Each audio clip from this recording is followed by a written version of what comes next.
If we are going to change our methods of production, the way we heat our homes or cook our food, it's going to be much, much more difficult than simply putting up a few windmills or solar panels. If only it were easy. Because it's difficult to understand the material constitution of our world, it's difficult to understand how we might change it. David, thanks for joining us. It's a pleasure. Could you start off by just introducing yourself and telling us a bit about your work? I'm a historian of science and technology and modern Britain, and I'm currently finishing off a mad project, a global history of production since 1900. The climate crisis is very often told as a story about technology and technological innovation. So, the origins of it lie in the Industrial Revolution. You get all of a sudden these new technologies belching out carbon dioxide into the atmosphere, and that fundamentally changes our relationship to the climate. Or we're told that it's just a question of technological innovation to get our way out of it. Carbon capture, geoengineering. We just need a new technology to kind of force our way through. Could you tell us a bit about your work on the history of technology and what perhaps that story gets wrong?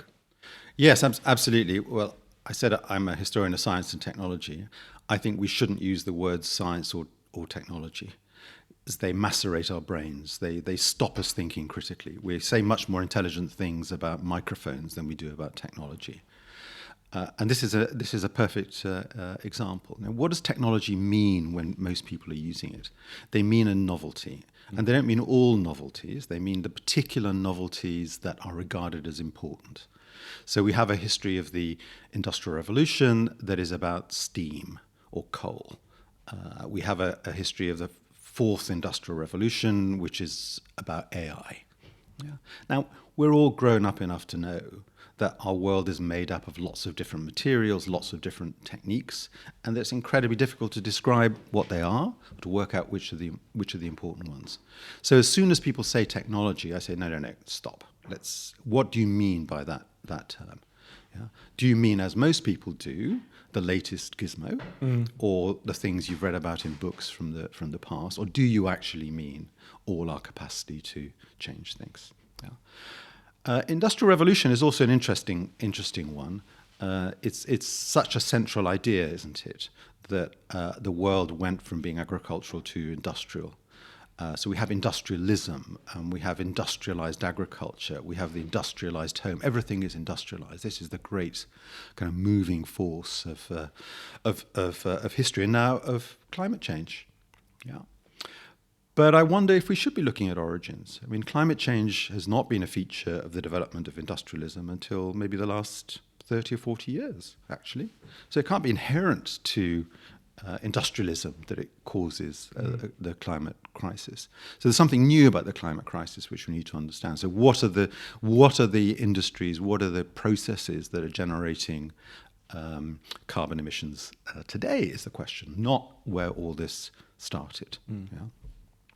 And in terms of the solutions then, yes, we do have this very powerful argument supported by important lobbies that say the answer is innovation.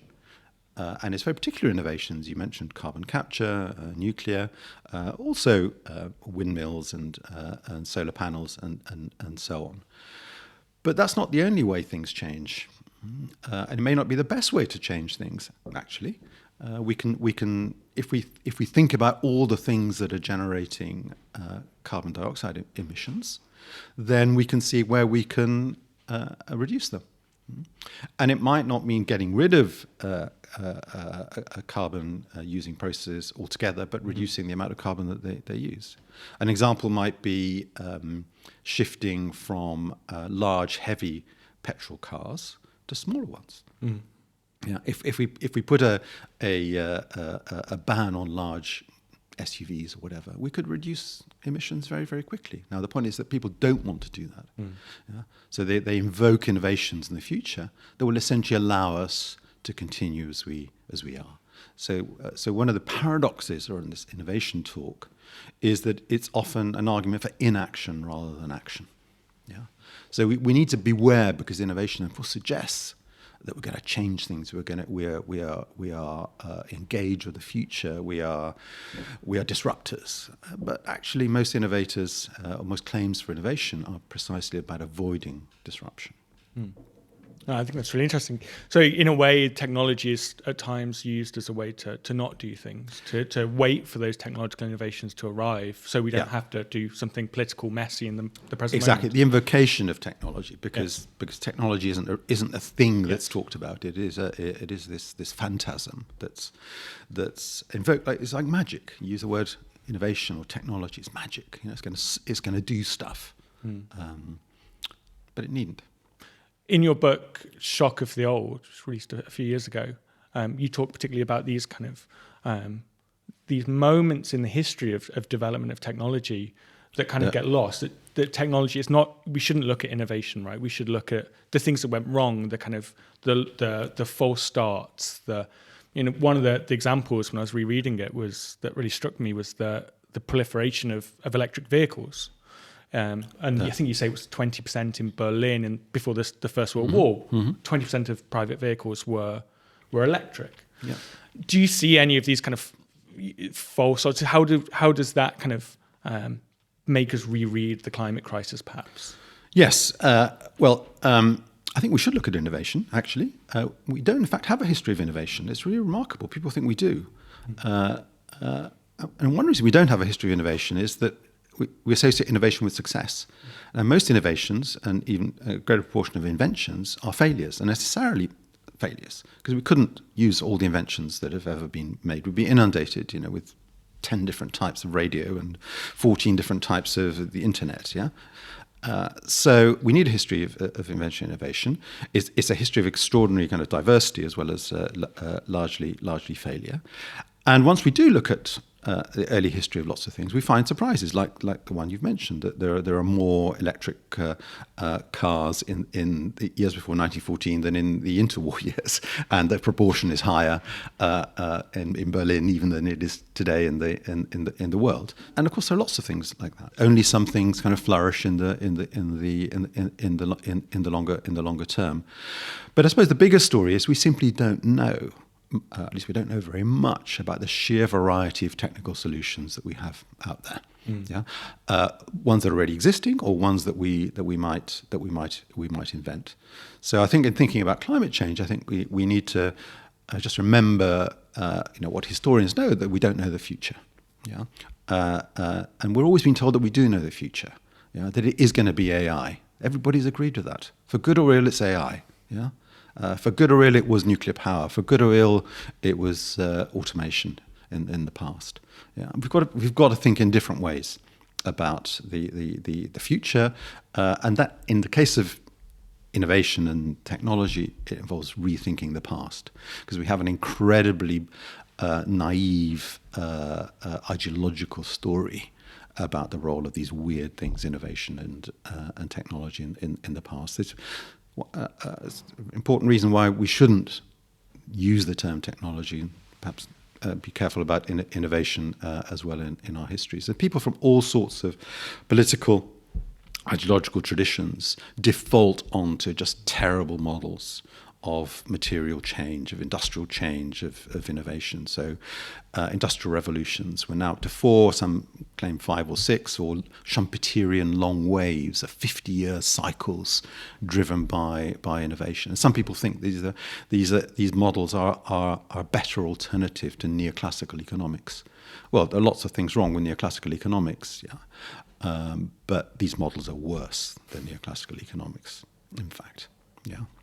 I want to come back to the question of the future and these ideas of kind of futures lost, or kind of nostalgic questions of lost futures in the past later, because I think there's really kind of interesting political moment that's happening now with those. But for the minute, I want to stick to a kind of more pressing question, which is China. China seems to be the big story in the climate world. Mm-hmm. You have kind of one part of the climate left, which says that China's rapid decarbonization and this huge proliferation of technologies that they're kind of pumping out, particularly fairly basic technology actually, but cheaply, things like solar panels, and mass producing them. This is the big story. Others say that actually China it is still the world's largest global emitter, even if that is tailing off, and it seems to be tailing off now. What do you think the real story is with China and technology? Is that kind of something you see as a potential way out of the crisis we're in now? Well, I think both those positions are correct. I mean, the emergence of China since the year 2000 as this massive emitter and producer of all sorts of things is, as Adam Tooze rightly insists, the great story of the recent past, maybe ever.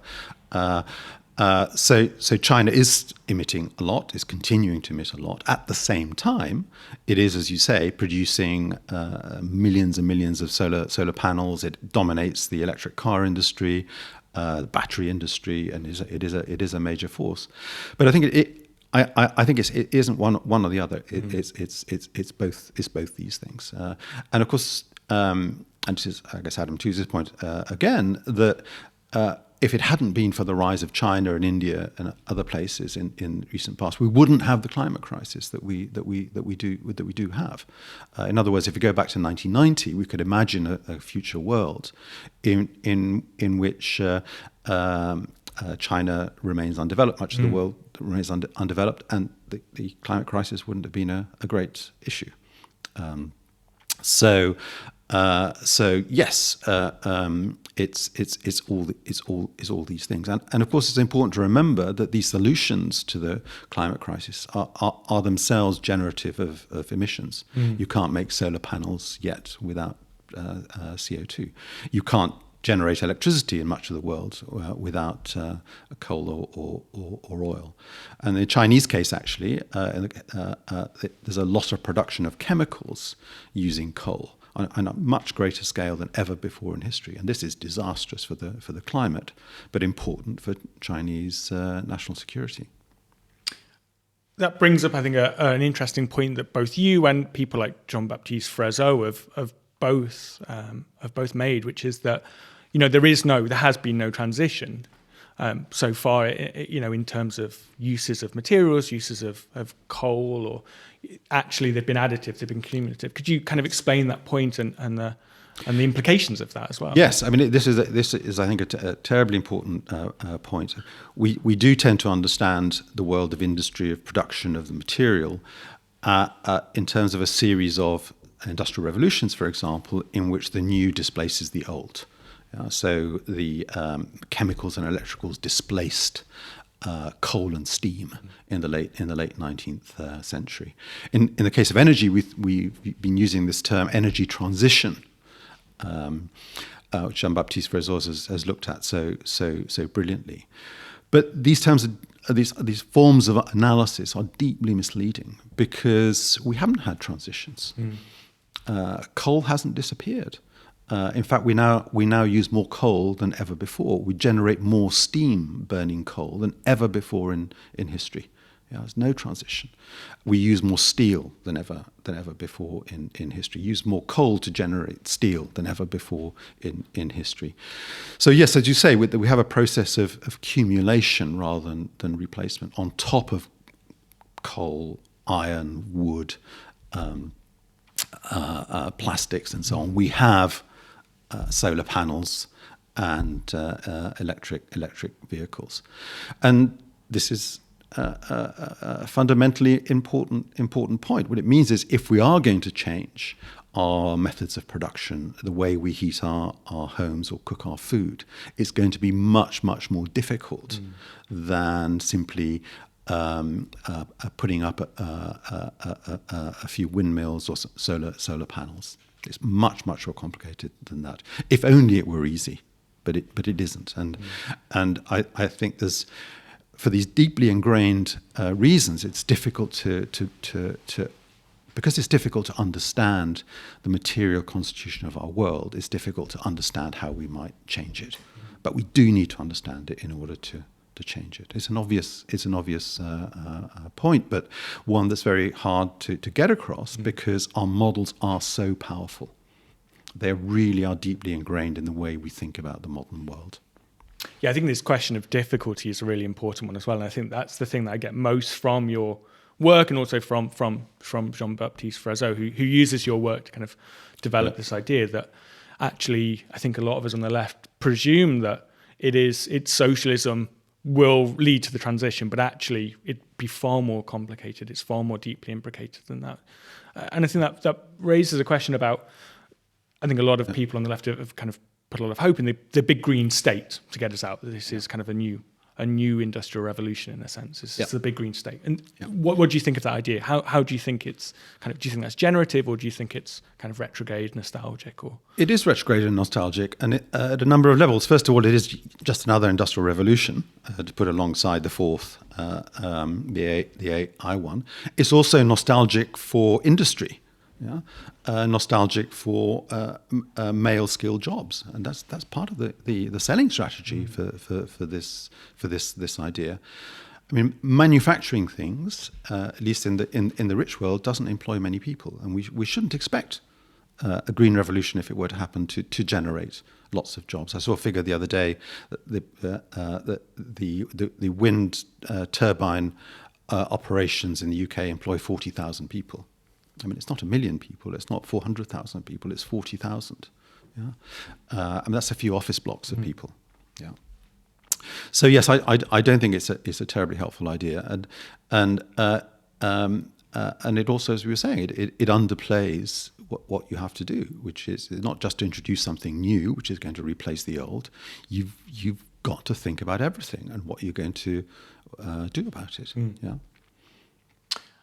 I think a lot of people will be familiar with your work on declinism, and I think that's the way I think about it. Certainly, it's interesting the way that you kind of problematize these relations between the past and the present, and particularly the way that the past is used in kind of political narratives. I think, firstly, could you explain what your criticism, what you think declinism is, and what your criticisms of it are, and how do you see that playing out in contemporary politics, particularly British politics, but I think globally as well? Yes, well, declinism is alongside welfarism a kind of central argument in certainly older British histories, and the essential story of declinism is that the relative British decline is attributed to British failures. Economic decline, right? Economic decline. Sometimes it's more than that, but essentially economic decline. Yes, certainly also usually includes military decline as well, for example. And that's fundamentally wrong, because nearly all the British relative decline has been caused by the success of other countries, not by British failure. So declinism ends up being a position which is giving us false hope, because it's saying if we sort out our national problems, we'll get back to the relative position we were once in. It's absurd. And it's a damaging absurdity, because it leads one to believe that the UK has the potential to be great again. Yeah. And so we have all this ludicrous stuff in British politics since the Brexit discussions, but spreading across all parties now, that the UK is world leading.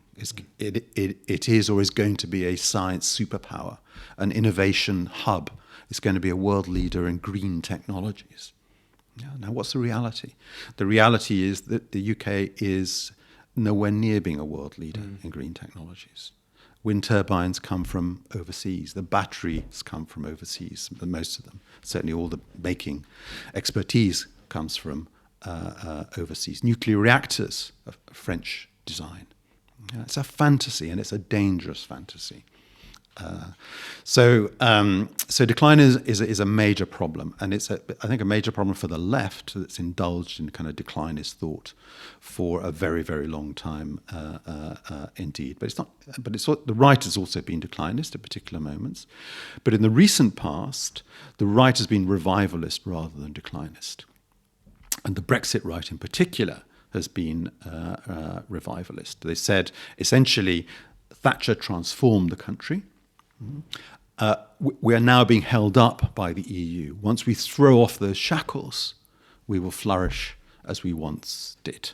Yeah. That's the essential argument of the Brexiters. And Labour, or Starmer's government, let's call it, that's more accurate, has bought this Kool-Aid. Yeah. Especially around AI, surprise, surprise. We need to be free to regulate. Yeah. So declinism is an intellectual disaster in terms of understanding of British history. It's also a political disaster in terms of working out what we have. But so is revivalism. Yeah. Yeah. Now, there are some particular species of revivalism around at the moment, around calling itself Anglo-futurism.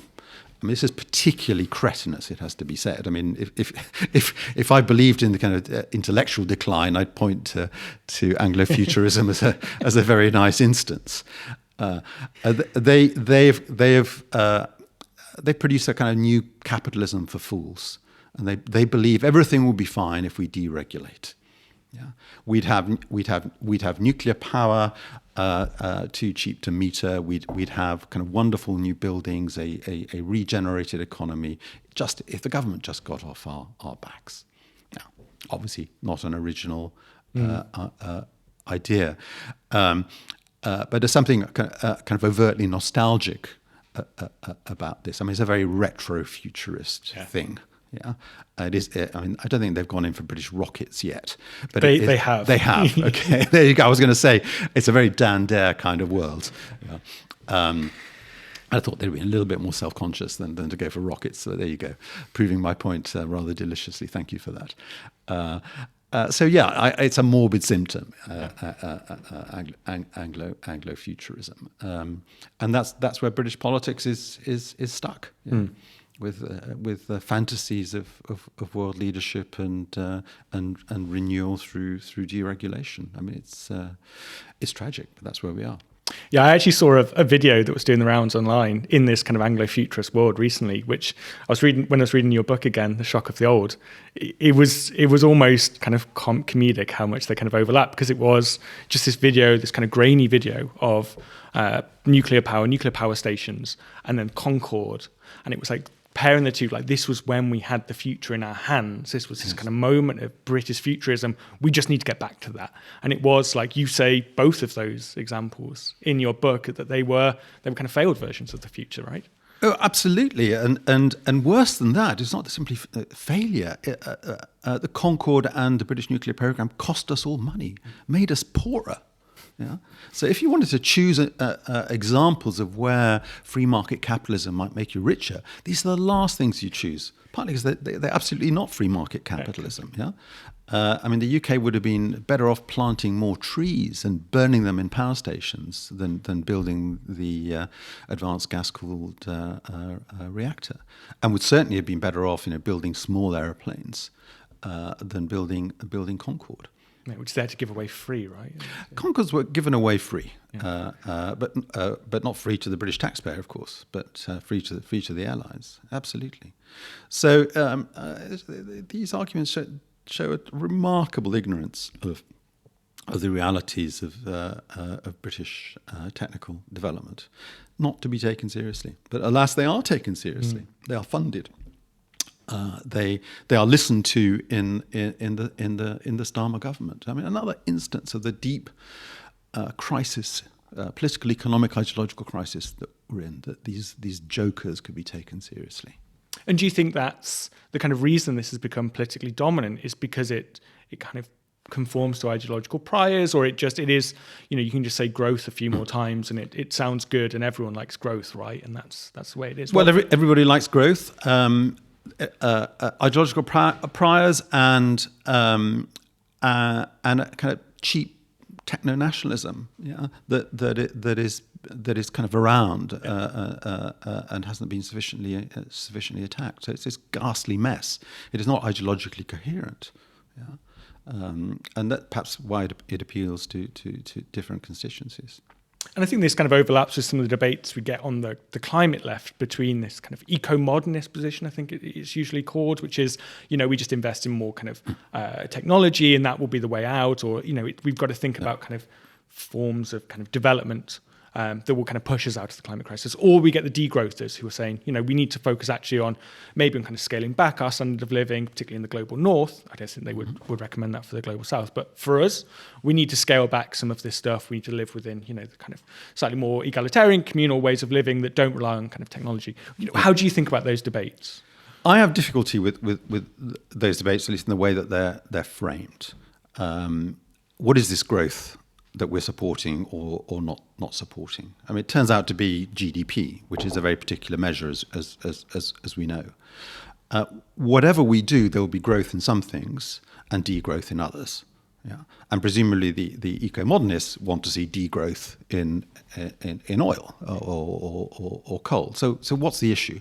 Yeah, I mean, if the issue is some people believe that our standard of living can continue to increase in the rich world, and others don't, that's an interesting discussion to be had. But even then, how are you going to measure it? Yeah.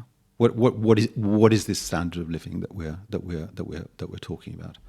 So I would rephrase and rethink this as we have to change. Yeah. What direction do we want to go in? What are plausible directions that we want to go in?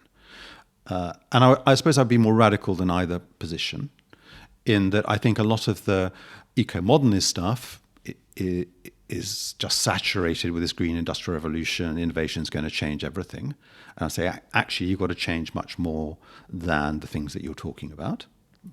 And I'd say to the sort of degrowth position, be careful that you're not saying that we just need to stop and perhaps revert. We also need to change across the board. That's to say, to introduce novelty and to change things that already exist. And I mean, a lot of green thought seems to me. This is true of recent kind of green histories of the world.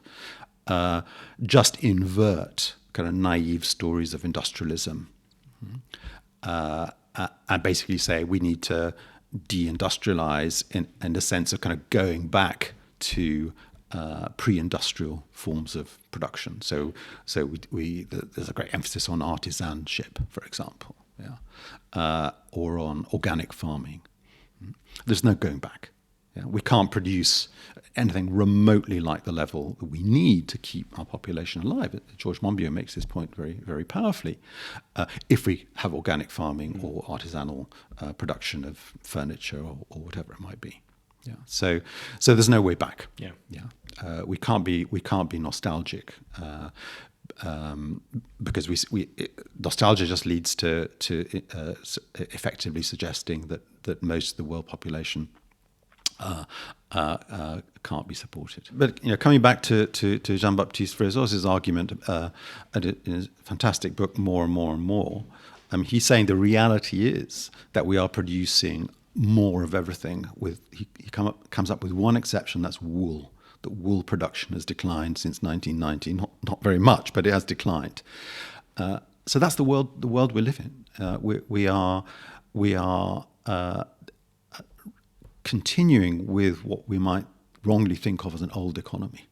We are making more and more of the old stuff as well as more and more of the new stuff, and confronting that is a real intellectual challenge, because we are so used to thinking in terms of these very, very bad, worse than useless models of transitions, of industrial revolutions, and that form of thinking, new machine ages and new chondriative cycles and all the rest of it, is distributed right across the political economic spectrum. People on the left as well as people on the right think in these terms. So these are questions of politics. They're not questions of technology. They're not questions. They're questions of their choices. They're choices. They're choices, but we can make choices based on bad information. We can make choices based on better information, and I think it's essential that we recognise the limitations of all our political positions. When it comes to the material constitution of the world. You're working on a new book, is that right? On a global history of production. I wonder if you could tell our listeners a bit about that and what the book will say. Well, the first thing to say is it's obviously a mad project. How could anyone write a global history of production? What makes it, I hope, a plausible project is that we know so little about production. Production is come back into view in lots of ways in the recent past. COVID, war in Ukraine, climate change, of course. But our understanding is, as I've been saying, predicated on industrial revolutions, on transitions, on very particular sorts of political economic model. For example, Fordism and post-Fordism. These are concepts which are central to left analyses and have been certainly since the 80s, 90s. And what does it mean? We assume we know what Fordism was. And if you look at the books on this, they will tell you, well, it's the assembly line. So the assembly line stands for modern production until about 1980, when something else takes over. But if you look at that case, for example, was the assembly line Ford's great innovation? Everybody would say yes, and it inaugurated a new world of production. Actually, the assembly line was the final bit of the process. Ford revolutionized the whole process of car production. The final bit is the one that he was least concerned with. If you look at Ford writings, Ford films from the interwar years, the assembly line is a detail at the end of a whole chain of productive processes. But sometime, probably in the 1940s, the assembly line stands for modern production. Actually, it can't stand for modern production for a very important and interesting reason. It's the one bit of car production, one of the bits, but perhaps the most important bit of car production, that cannot be mechanized, or at least is very difficult to mechanize. So if you go to a car factory today, for example, the River Rouge works, the famous Ford works in Dearborn, just outside Chicago, you will see people working on a moving assembly line. Because you can't yet, at least not cheaply enough, get a machine that can put a headlight into an SUV, or hang a door in the right way.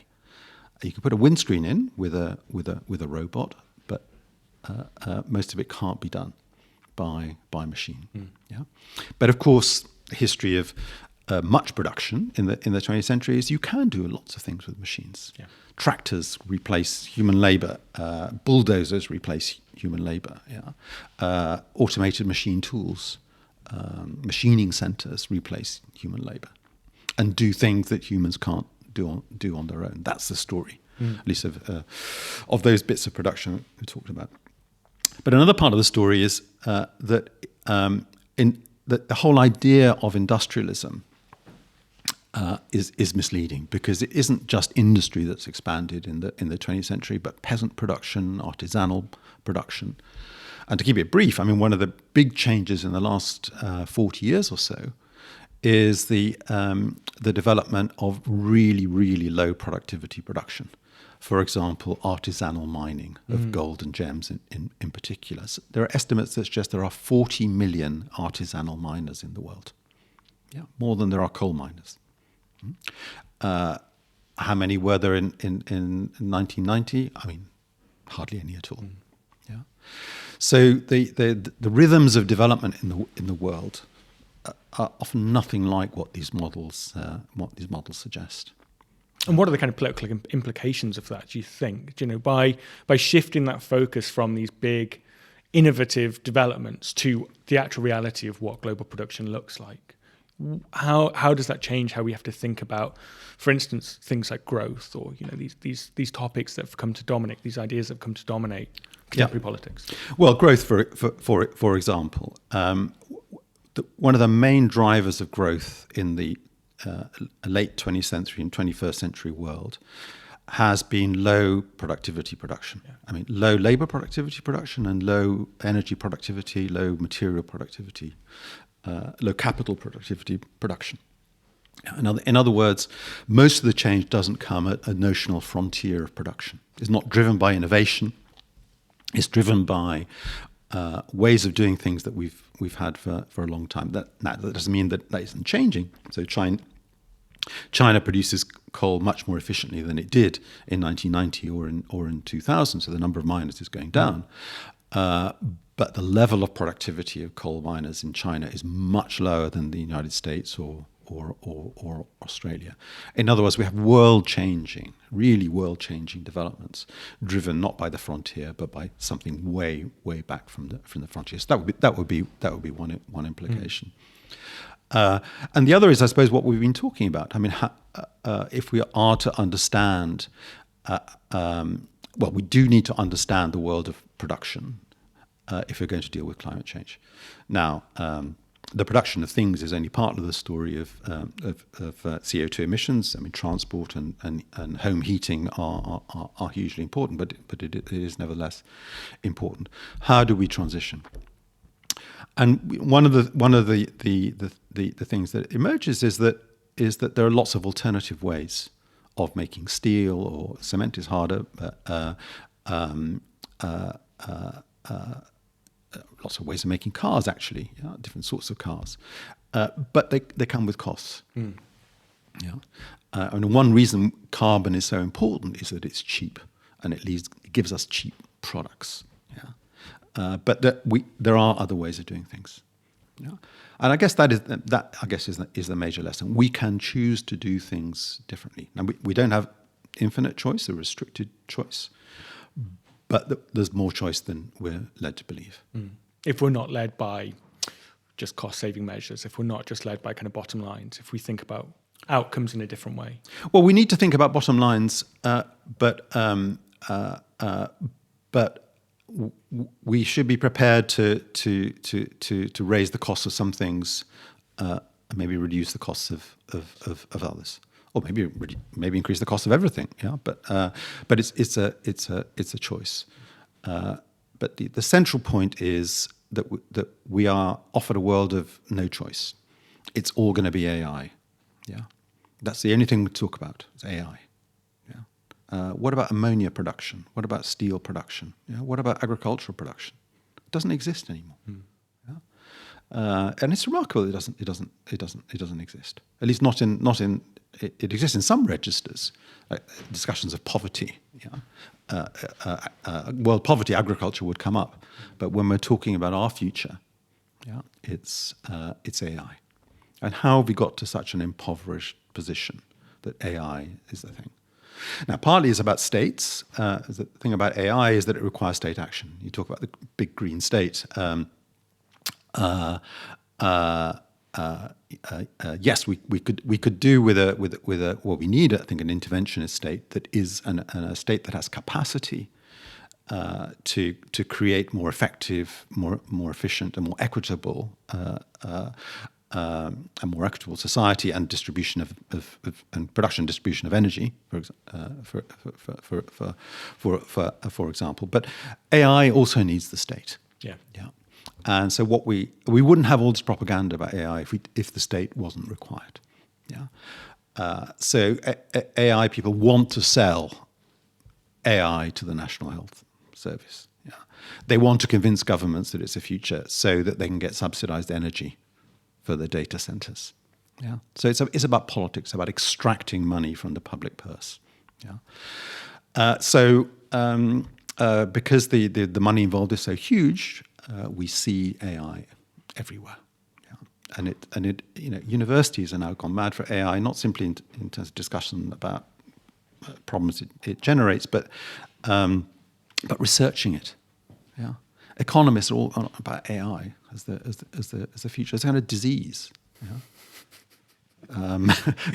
It's why can't we see the world vaguely as it is? Why do we see it through the eyes of through this cheap propaganda that we're very familiar with? And partly, actually, it is the familiarity, because they're not telling us anything new. Yeah. Yeah, I mean, there's a strange thing that it is kind of radically new, so we've got to sit up and pay attention. But at the same time, we've heard all these stories before. Yeah. So we heard about e-government, from Tony Blair in the 90s. We heard from automation and machines with judgment from Harold Wilson in the 1960s. So it is fundamentally retro. Yeah. And it's sexy, right? There's a kind of sexiness to innovation. You can say we're doing something, even if that thing is just reviving old ideas. Do you know, I think that was once true. I think it doesn't generate the enthusiasm or the interest it once did. I mean, I think if you were back in the 50s and 60s and your economy is growing and your life is clearly getting better, at least in most ways, then you're going to go along with I really love the idea of go to Mars or something. But today, I mean, going to Mars, who wants to go to Mars? Yeah, apart from Elon Musk and all the usual retro suspects. Yeah, I mean, are we really that excited about AI? Not really. Yeah. Are we excited about innovation in general? No, because it's very likely that it will make our lives worse rather than better. So no, I don't think it's attractive in the way that it was. And the problem is there's nothing else there. Yeah. And the propaganda for it is really very, very systematic. I mean, think about the Tony Blair Institute and its role in generating support for AI. I mean, they even use AI, ChatGPT, to find out what AI will do in the future. That's the level of absurdity this world has got us to. Yeah, but it's powerful stuff. So one of the kind of political arguments that's made with particularly with energy production in the last few years is that we need to kind of get rid of the privatization of them. We have to kind of publicly own them. And I think we saw this a lot in the kind of post-war era. I wonder if you could kind of talk about that and talk about, the political implications of some of these. Yes, absolutely. There was a great transformation in British energy supply. One could even say a transition, actually, between 1945 and the 70s, and it was done by public ownership. Yeah, in the British case, the years from 1945 to the 70s saw really what one could call a transition in energy. We had in 1945 a coal-based economy. Coal-based heating in the homes, coal-based industry, coal-based transport. Trains ran on coal, ships ran on coal, to something quite different. Now, how was that achieved? Essentially by nationalised industries and by a government committed to kind of investment, to producing cheap energy for not just the economy but for people as a whole. It was a national project directed by a capable state and very capable nationalised industries. And if we are going to create a transition, we need to do that again. But we need to do kind of more than simply nationalise or bring into public ownership. We need to think about not just what kind of energy, but how energy is distributed across the economy and what the costs are. And one of the very important things we need to take into account is that poor people pay much the same as rich people for basic energy supplies. And that means that we can't rely on what we pay for energy to get enough investment to transform it. And Carol Williams and his colleagues in the foundational economy make this point very powerfully. Even if you nationalize water, you can't get the investment that's required if you keep the current charging system. Effectively, we have to charge rich people more for water, electricity, and so on than we charge poor people. Yeah. So we need a really imaginative transformation in the way we think about the supply of energy and indeed other sorts of services. So nationalisation and expert state, these are requirements, but they aren't sufficient. Yeah. I think pointing towards the future, I think a lot of the questions and a lot of the discussion we've had has been kind of pointing in that direction. If you don't think it will be AI and this AI boosterism, or on the other side, this kind of growth boosterism, what do you think will be the long-term trends over the next 50 years that we'll see kind of really dominating?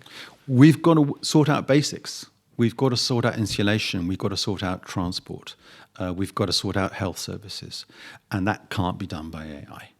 Yeah. That's the promise that we magic away all these problems. No, we need to think about these things. We need to understand them. We need a politics that understands them. We need a state that's capable of thinking through some of these issues. And I was going to say we've lost that. No, the capacity to do that has been systematically destroyed since the 1980s. Now, there are lots of problems with state-led modernizations and state-led changes and transitions, which we need to be very alert to. But we do need coordination, control. We do need a politics of efficiency, equality, and effectiveness. Yeah, that I think can only be brought about by collective action. I think that's a great place to end. Thank you very much, David.